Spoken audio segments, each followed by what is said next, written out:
বৌমা, তোমাকে এর আগে আমি বলিনি তুমি এরকম ড্রেস পরে কোথাও যাবে না? কেন? এই ড্রেসটা আবার খারাপ কোথায়? তুমি খুব ভালো করেই জানো আমাদের বাড়ির মেয়েরা এসব নোংরা ড্রেস পরে বাইরে বেরোয় না। আপনি এই ড্রেসটাকে খারাপ বললেন? আপনি জানেন এই ড্রেসটার দাম কত? এই ড্রেসটার যা দাম তাতে আপনার মেয়ের 5টা জামা কিনা হবে। দেখো বৌমা, দামটা বড় কথা না। যে পোশাকটা পরলে তোমাকে 5টা মানুষ খারাপ চোখে দেখবে সেই পোশাকটা তুমি নাই বা পরলে। দেখুন, কে কি বললো সেটা দেখে আমার কাজ নেই। আমি শহরে থাকা মেয়ে, আমি ছোট থেকে মডার্ন ড্রেস পরেই বড় হয়েছি, তাই আমি আপনাদের মতো গাইয়া পোশাক পরতে পারবো না। বৌমা, তুমি যে এতটা নোংরা মেয়ে সেটা আমি আগে জানতাম না। যদি জানতাম তাহলে তোমার মতো মেয়ের সঙ্গে আমার ছেলের কোনোদিন বিয়ে দিতাম না। কপালটা তো আমার খারাপ যে আপনাদের মতো এরকম একটা চষা ফ্যামিলিতে এসে পড়েছি।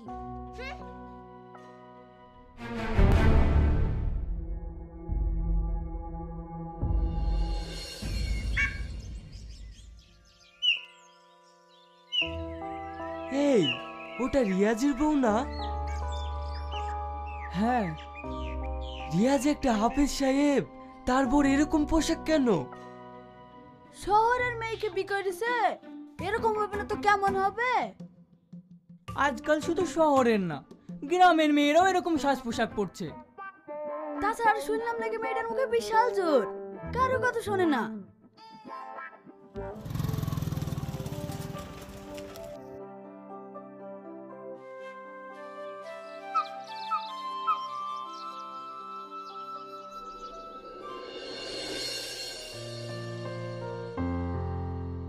দেখ বাপ, তোর বোর সাজ পোশাক দিন দিন খারাপ হয়ে যাচ্ছে। কিছু বলতে গেলে মুখে মুখে তর্ক করে। এইভাবে চলতে থাকলে সমাজ আমাদেরকে কোন চোখে দেখবে? আর তাছাড়া তুই হাফেজ সাহেব, তোর একটা সম্মান আছে, লোকে দেখলে তোকে কি বলবে? আমি তোমাদেরকে তক্ষুনি বলেছি যে আমি ওই মেয়েকে বিয়ে করব না, তোমরা তাও আমার জোর করে বিয়ে দিয়েছো। ঠিক আছে, ও আসুক, ওকে আমি বুঝিয়ে বলছি।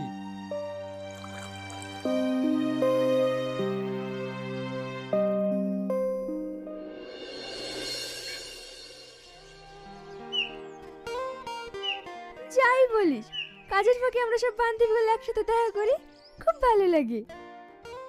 ভালো তো লাগবে, তোর বর তো একটা গাধা, তোকে কোনো কিছুতেই বাধা দেয় না, যত সমস্যা আমাদের। বাবা, আমার বর তো নাই গাধা, তোর বর আবার কি? সে তো তোর কথায় উঠবাস করে। না রে, ও এখন ভীষণ চালাক হয়ে গেছে, কিন্তু ও জানে না আমি কি জিনিস। আমার সাথে বেশি চালাকি করতে আসলে চাইট করে দেব। কি রে, তুই আবার মুড অফ করে বসে কেন? তোর মলপি স্বামী কিছু বলেছে নাকি? না রে, ও কিছু বলে না, ও ঠিক আছে।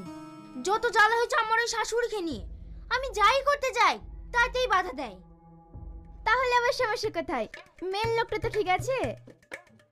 লে, অত ভেবে লাভ নেই, আমাদের দুদিনের পৃথিবী, এনজয় করতে হবে।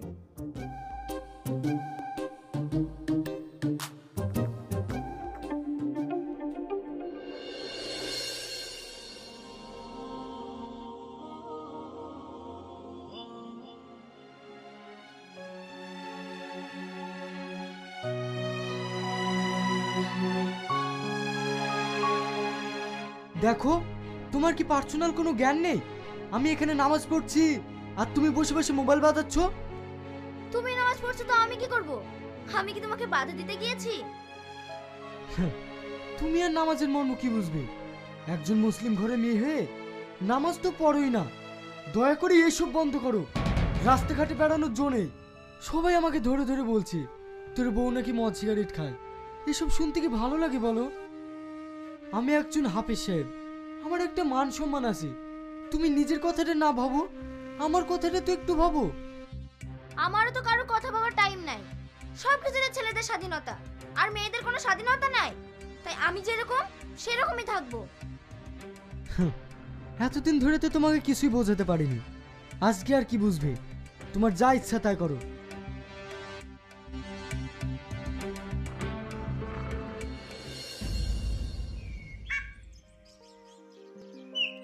কি গো, এখন আবার সেজে গুজে তুমি কোথায় যাচ্ছ? তোমার তো কোনো কিছুতে খোঁজ খবর নাই। মেয়েটার বাড়িতে যে রোজ রোজ অশান্তি হচ্ছে, তুমি খোঁজ নিয়েছো? কই, পল্লবী তো আমাকে ফোন করেনি। তাহলে তুমি কেমন ভাবো মেয়ে ফোন না করলে তার তুমি খোঁজ নেবা না, তাই আমার মেয়ে আমিই যাচ্ছি।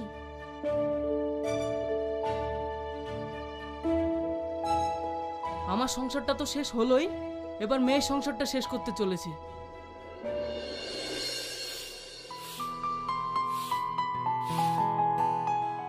কি গো বৌমা, আজ আবার সকাল সকাল কোথায় যাচ্ছো? আজ আমার মা আসবে, তাই বাজারে যাচ্ছি। তোমার মা আসবে, তুমি তোমার স্বামীকে বলবে তুমি কেন বাজারে যাচ্ছো? আমি গেলেই বা সমস্যা কোথায়? সমস্যা কিছুই নেই, তুমি এই বাড়ির বউ, আমি তোমাকে বাইরে যেতে দেবো না। এই বাড়িতে থাকতে হলে আমি যা বলবো তাই শুনতে হবে। আর তোমার যা যা দরকার হবে আমার ছেলেকে বলবে, ও সব এনে দেবে। এই জেলখানা থেকে মানুষ বাস করে, থাকবো না আমি এই বাড়িতে। কি হয়েছে বুড়ি, তুই এভাবে কাঁদছিস কেন? আমি যাই করতে যাই তাতে এত সমস্যা, সব কিছুর জন্য দায়ী হচ্ছে তোমরা। এসব কি হচ্ছে বিয়ান?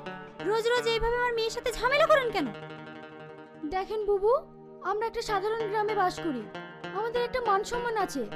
আর আপনার মেয়ে নোংরা ড্রেস পরে যেখানে সেখানে চলে যায়, আর আমরা কিছু বলতে গেলেই আপনার মেয়ের কাছে খারাপ হয়ে যায়। ও বাচ্চা মেয়ে, ওর বয়সের বা কি হয়েছে? এখন পড়বে না তো কখন পড়বে? আপনার মতন বয়স হোক, ও ঠিক হয়ে যাবে। সে তো বয়স হলে কি হবে দেখতে পাচ্ছি। আপনারও তো বয়স হয়েছে, আপনি আবার কি পরিবর্তন হয়েছেন? যেমন মা তেমন মেয়ে। কি বললে? এই বুড়ি তুই চুপ কর, বড়দের মতো কথা বলিস না। দেখিছো মা, দেখিছো এরা তোমাকেও ছাড়ছে না। তাহলে তুমি বলো আমি এখানে কিভাবে থাকি? তোকে আর এখানে থাকতে হবে না, আমি এখনই তোকে এখান থেকে নিয়ে চলে যাব। চল। দেখেন বুবু, এটা আপনি ঠিক করছেন না, আপনি এইভাবে কেন নিয়ে যাচ্ছেন? ও এখন যাক, ঠিক সময় হলে চলে আসবে।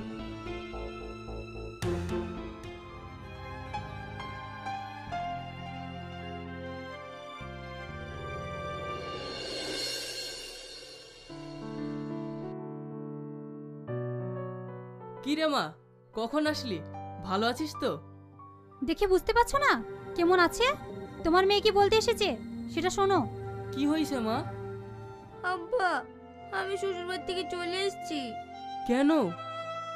রোজ রোজ আমি আর ঝামেলা সহ্য করতে পারছি না, আমি আর ওই বাড়িতে যাব না। দেখ মা, স্বামীর সংসারে প্রত্যেকেরই ছোটখাটো একটু অশান্তি হয়, সেইগুলোকে মানিয়ে নিয়ে চলাকেই সংসার বলে। দেখবি কিছুদিন পর সব ঠিক হয়ে যাবে। এভাবে আমি আমার মেয়ের জীবনটাকে শেষ করতে পারবো না, তার থেকে তুমি উকিল ডাকো, ডেকে ডিভোর্স করিয়ে নাও।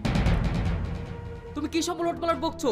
এতদিন ধরে তো আমার সংসারটাকে নষ্ট করেছো, এবার লেগেছো মেয়েটার পিছনে। মা হয়ে মেয়েকে বোঝাবে তা না, মেয়েকে আশকারা দিচ্ছ। আব্বা, আমার স্বামীটা ভালো, কিন্তু ওই বুড়িটা খারাপ।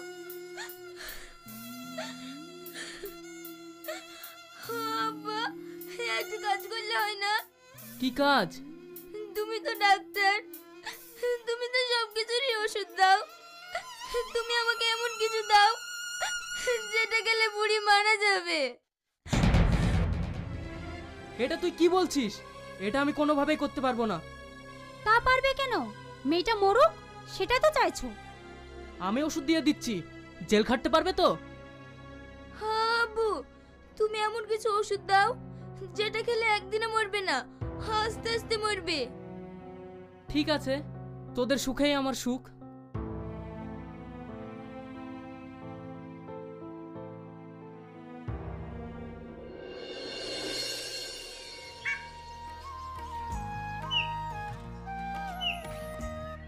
কি ব্যাপার, চলে আসলে যে? কেন, আমার বাড়ি আমি আসতে পারবো না বুঝি? সে তো পারোই।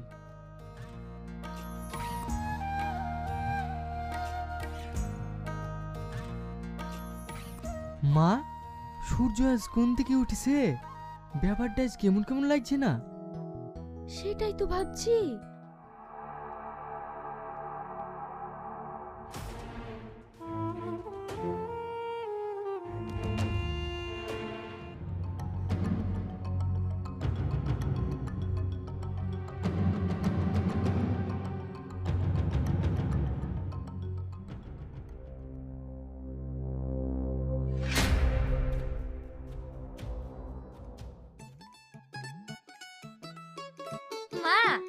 এই দেখেন নেন, আপনার বিয়ানে আপনার জন্য পাঠিয়েছে। আমি এসব খাবো না। কি বলছেন মা? আপনি আমার উপরে এখনো রেগে আছেন? আমি কিন্তু আপনার উপরে রেগে নেই। লেন। না। না খেলে আমিও ছাড়বো না। হা করেন।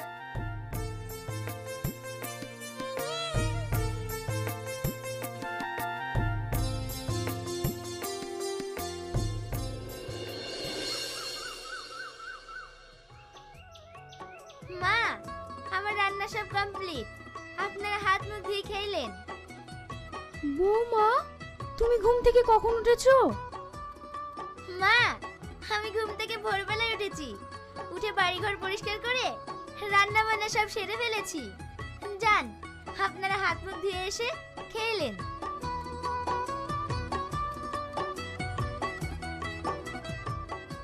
মা, তোমার বৌমা এতটা চেঞ্জ? বাপের বাড়ি থেকে আসার পরে এতটা ভালো কি করে হলো? নিশ্চয়ই ওর বাপ শাসন করেছে। যাক, ও যে ভালো হয়েছে এটা দেখেও আমার ভালো লাগছে। বাদ দে সব, তুই যেন আবার ওর সঙ্গে খারাপ ব্যবহার করিস না।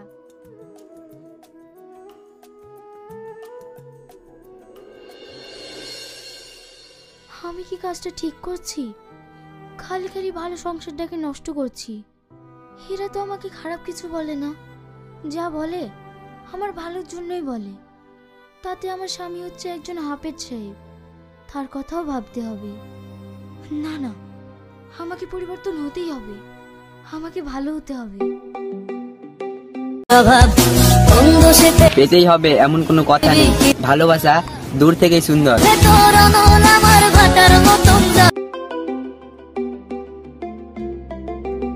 হ্যালো।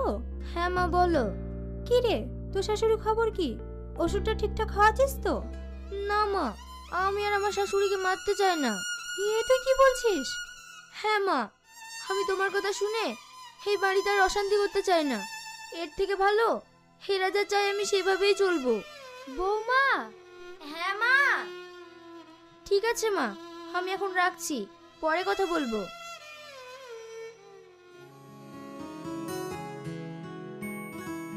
মা আমাকে ডাকছেন? হ্যাঁ মা, বলছি তোমার চুলগুলো কদিন ধরে দেখছি উস্কো খুস্কো হয়ে আছে। আসো, একটু তেল দিয়ে দিই। ঠিক আছে মা।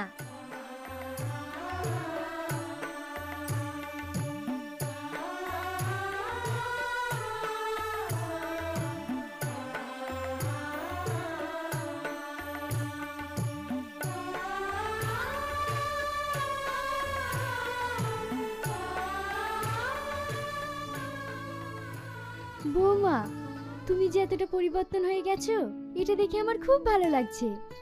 হ্যাঁ মা, আমি খুব অন্যায় করেছি, আপনাদের সাথে খুব খারাপ ব্যবহার করেছি।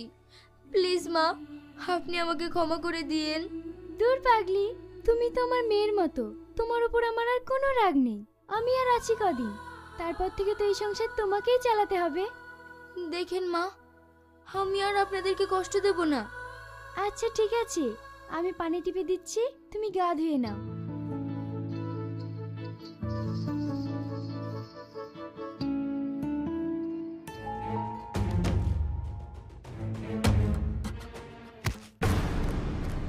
মা, মা, মা, কি হয়েছে তোমার? মা কথা বলছো না কেন?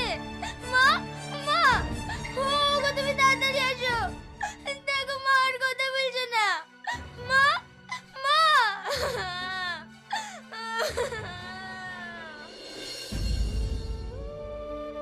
মা, আপনার শরীর এখন ঠিক আছে তো?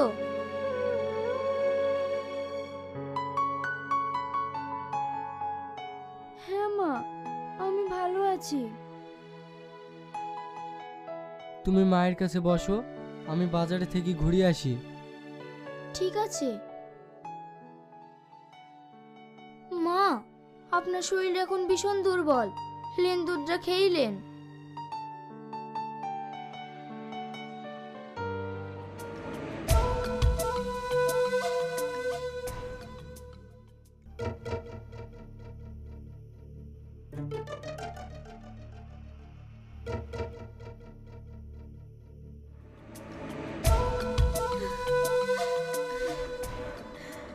বৌমা, আমাকে কি খাওয়ালে?